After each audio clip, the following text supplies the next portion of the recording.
Hello students, अनंत ज्ञान भाई सज्जन में आप सभी का हार्दिक स्वागत है। यदि आप इस चैनल पर नए हैं तो प्लीज इसे लाइक शेयर और सब्सक्राइब जरूर कर लीजिए। आज हम क्लास 11th हिंदी यारो है चैप्टर 5 त्रिलोचन जी की लिखी कविता चंपा काले काले अक्षर नहीं चिन्हती के प्रश्न अभ्यास हल करेंगे। तो सबसे पहला प्रश्न है, चंपा ने ऐसा क्यों कहा कि कलकत्ता पर वज्र गिरे।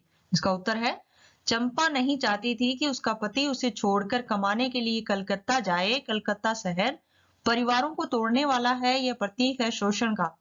इस शोषण से आम व्यक्ति का जीवन नष्ट हो जाता है। चंपा अपने पति से अलग नहीं होना चाहती है, अतः वह कलकत्ता का विनाश चाहती है ताकि उसका परिवार नहीं टूटे।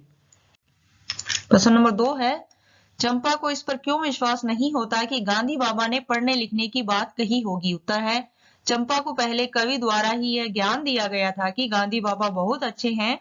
दूसरी तरफ कवि का दिन भर लिखते पढ़ते रहना चंपा को अजीब सा काम लगता है, या यह भी कहा जा सकता है कि उसे बुरा लगता है, बेकार काम लगता है। इसलिए उसे विश्वास नहीं होता कि गांधी बाबा जैसे अच्छे इंसान पढ़ने लिखने की बात कह सकते हैं। प्रश्न नंबर 3 है, कवि ने चंपा की किन विशेषताओं का उल्लेख किया है। इसका उत्तर है, कवि ने चंपा की निम्नलिखित विशेषताओं का उल्लेख किया है। पहला है, वह निरक्षर है, उसे अक्षर मात्र काले चिन्ह लगते हैं। दूसरा है, वह सदैव निरक्षर रहना चाहती है। तीसरा है, वह शरारती स्वभाव की है, वह कवि के कागज पेन छिपा देती है। चौथा है, वह भोली है, वह कवि को पढ़ते हुए हैरानी से देखती रहती है। पांचवा है, वह स्पष्टवादिनी है, वह अपनी बात को घुमा फिरा कर नहीं कहती। छठा है, वह विद्रोही स्वभाव की है, उसे पता है कि शिक्षित व्यक्ति अपने परिवार को छोड़कर दूसरे शहर चला जाता है, अतः वह कहती है कि कलकत्ता पर आपदा आए। सातवां है, वह मेहनती है, वह प्रतिदिन दुधारू पशुओं को चराकर लाती है। आठवां है, चंपा में परिवार के साथ मिलकर रहने की भावना है, वह परिवार को तोड़ना नहीं चाहती। प्रश्न नंबर 4 है, आपके विचार में चंपा ने ऐसा क्यों कहा होगा कि मैं तो नहीं पढ़ूंगी। उत्तर है, मेरे विचार में चंपा एक ग्रामीण लड़की है जो दिन भर प्रकृति की गोद में पशु चराने का काम करती है, स्वभाव से नटखट है और कवि को दिन भर बैठकर लिखते पढ़ते देखती है। उसे यह बुरा लगता है कि दिन भर बैठे रहो। वह सोचती होगी पढ़ना लिखना स्वच्छंदता में बाधक है। दूसरे पढ़े लिखे लोग अपने को छोड़कर कलकत्ता चले जाते थे, इसलिए वह पढ़ना नहीं चाहती थी।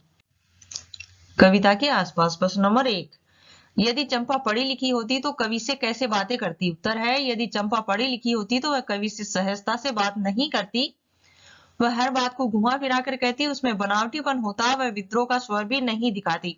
इसके अलावा वह कवि की योग्यता का सम्मान करती। प्रश्न नंबर 2 है, इस कविता में पूर्वी प्रदेशों की स्त्रियों की किस विडंबनात्मक स्थिति का वर्णन हुआ है। उत्तर है, पूर्वी प्रदेश में स्त्रियों को ऐसा वातावरण ही नहीं मिलता कि वे पढ़ाई लिखाई के सही महत्व को समझ सके। वे कूप मंडूक अर्थात कुएं के मेंढक की तरह भांति अपने कामों में लगी रहती हैं। वे बाहरी दुनिया से बेखबर हैं, उनकी समझ और सोच का विकास नहीं हो पाता। कई बार अपनी इस कमजोरी के कारण उन्हें समाज और परिवार में वह मान सम्मान नहीं मिल पाता जो मिलना चाहिए। कूप मंडूक से अर्थ है, जैसे कुएं का मेंढक होता है, उसके लिए कुआं ही उसका सारा संसार होता है, उसके लिए बाहरी दुनिया कुछ भी नहीं है। उसी प्रकार उन औरतों के लिए ऐसा है कि उनका जो घर का कामकाज है, घर है, वही सब कुछ है। प्रश्न नंबर 3 है, संदेश ग्रहण करने और भेजने में असमर्थ होने पर एक अनपढ़ लड़की को किस वेदना और विपत्ति को भोगना पड़ता है, अपनी कल्पना से लिखिए। उत्तर है, संदेश ग्रहण करने और भेजने में असमर्थ होने पर एक अनपढ़ लड़की को असहनीय वेदना सहनी पड़ती है। वह विरह की आग में झुलसती है, वह किसी को अपने मन की प्रेम की बातें नहीं बता सकती, उसे अकेलेपन की पीड़ा सहनी पड़ती है।